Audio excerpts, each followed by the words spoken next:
So I was talking to my therapist, and I have a lot of troubles with motivation. I have a lot of plans in my head. I'm always making plans, always making goals, but I have problems keeping myself motivated. And so then she asked me, what do you tell yourself to get yourself motivated?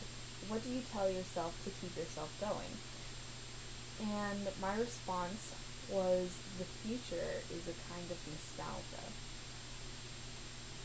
And like most things with my therapist, I had to explain it to her. I had to explain it to her that the meaning was that you can't just daydream about the future. You can't keep thinking about what you're going to do, about how your life is going to happen.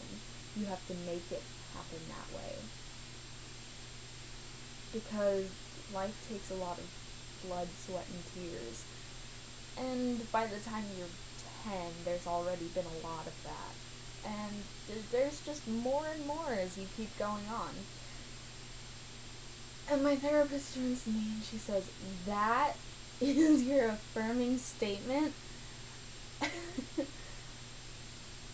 say, yeah.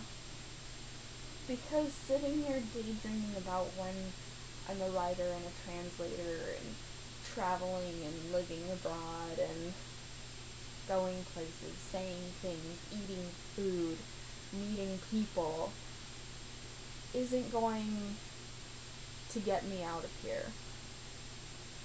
And she said, what motivates me is when I tell myself that I'm good enough. But the thing is, it's not that I don't tell myself I'm good enough, that I don't need to be told I'm good enough. Sometimes when I'm with friends or whatever, I do have to tell myself that this person does actually like me, that they're not pretending out of loyalty or niceness or something, that they do actually like me as a person and I am their friend.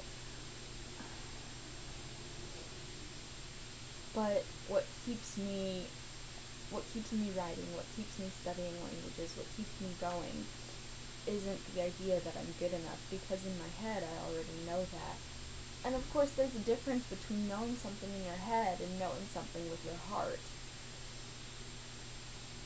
But motivation for me isn't about my heart.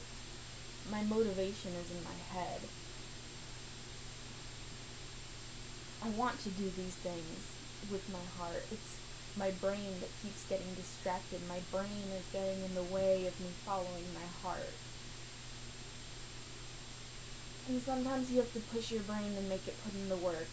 And sometimes you have to tell your brain to fuck off.